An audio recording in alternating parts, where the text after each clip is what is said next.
Chapter 11. The Tower of Babylon. At first, the people of the whole world had only one language and used the same words. As they wandered about in the east, they came to a plain in Babylonia and settled there.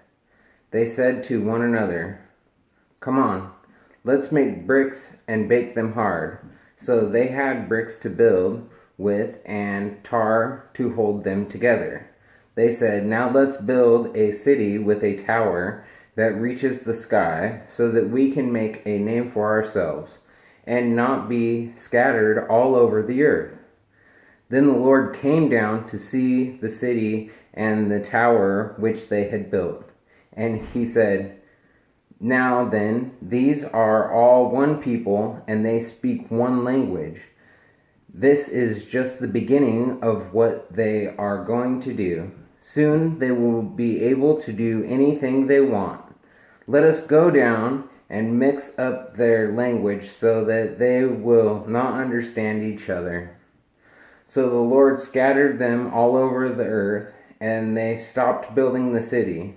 The city was called Babylon, because there the Lord mixed up the language of all the people, and from there he scattered them all over the earth. The descendants of Sham. These are the descendants of Sham.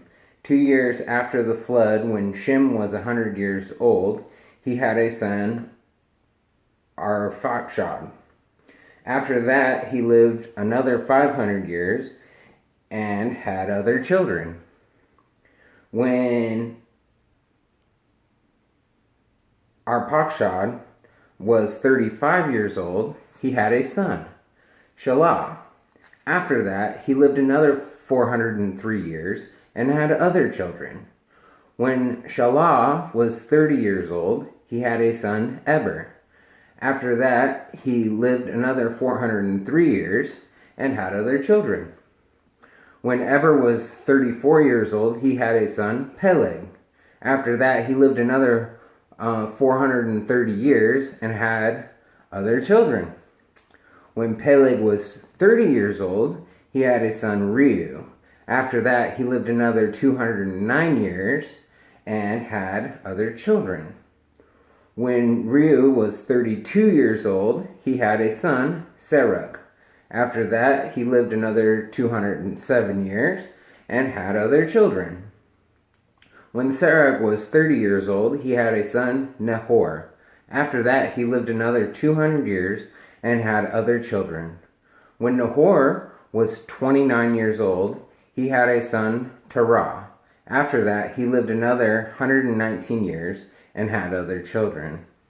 After Terah was 70 years old, he became the father of Abram, Nahor, and Haran. The descendants of Terah. These are the descendants of Terah, who was the father of Abram, Nahor, and Haran.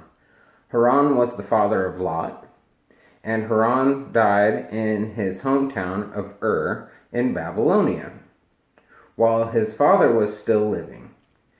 Abram married Sarai, and Nahor married Milcah, the daughter of Haran, who was also the father of Iscah.